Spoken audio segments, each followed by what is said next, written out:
Hello, welcome to video. Perkenalkan, nama saya Ragil Mutiara Rengganis dari Universitas Muhammadiyah Sukabumi dengan NIM 233231107.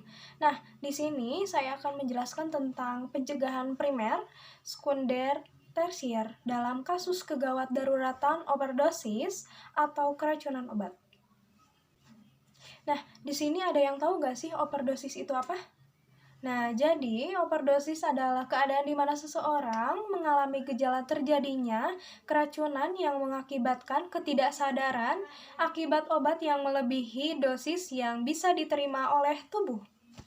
Lanjut, di sini ada etiologi dari overdosis. Yang pertama ini tidak tahu dosis yang diminum, yang kedua ini narkoba, yang ketiga adalah efek dari berbagai kombinasi obat, yang keempat ini adalah penderita keracunan obat bisa terkena keracunan karena dengan gejala minum obat tertentu dalam jumlah lebih banyak.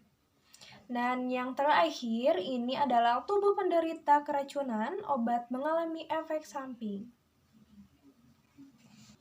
Nah, kalian harus tahu nih, apa sih gejala-gejala dari overdosis ini?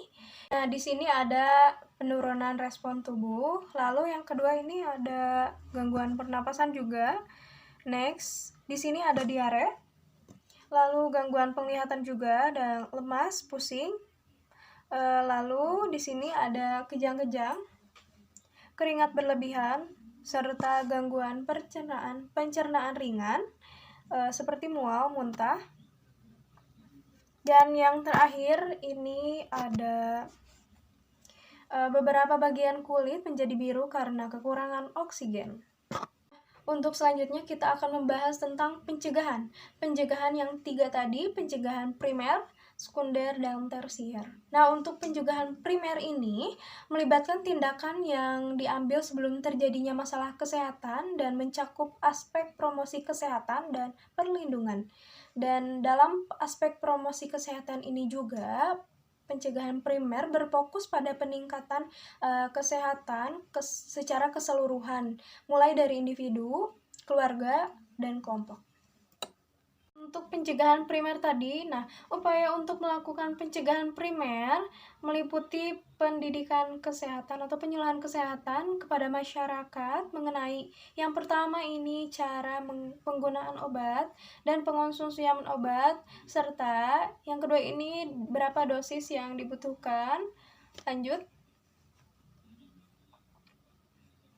kita harus selalu mengontrol obat, cek kadaluarsanya atau cek expirednya. Lanjut, kita harus selain juga itu kita menggunakan obat yang sudah BPOM. Next. Nah, kemudian kita harus membaca aturan pakai pada label obat. Nah, untuk selanjutnya kita misalkan tidak paham nih dan kurang mengerti, kalian bisa hubungi apoteker terdekat atau tanyakan kepada apoteker terdekat. Jadi kalian nanti bisa tahu.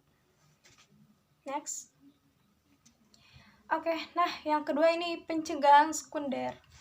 Apa sih pencegahan sekunder ini? Pencegahan sekunder ini berfokus pada identifikasi dini dan pengobatan masalah kesehatan yang ada dan terjadi setelah masalah kesehatan telah muncul.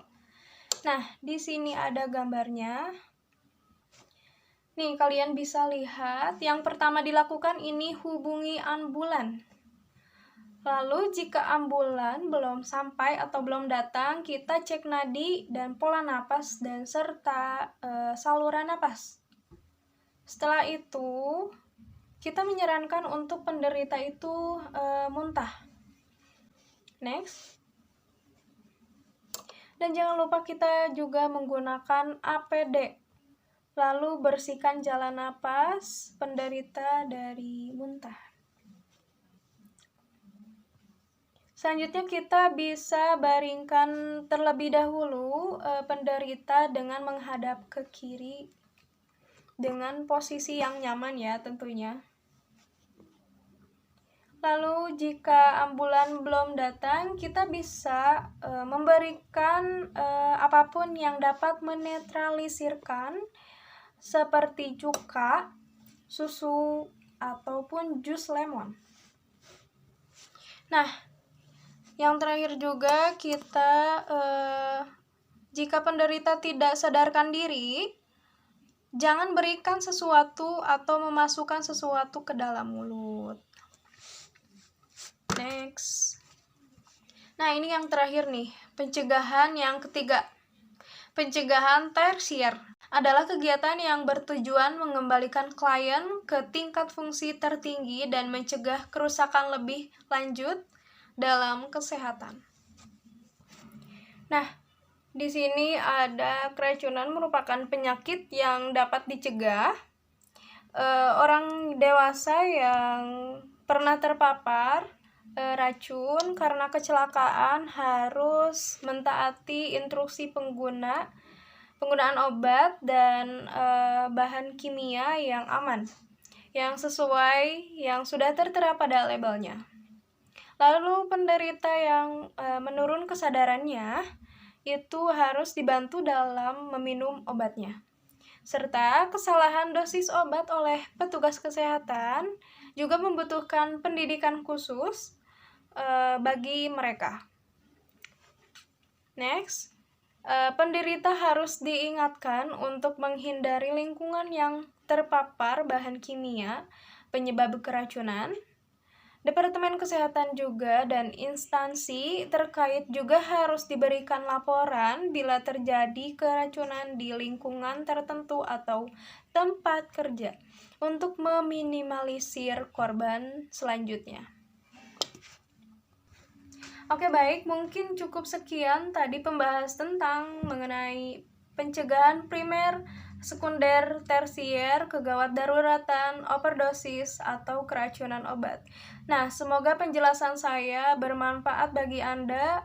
Wassalamualaikum warahmatullahi wabarakatuh.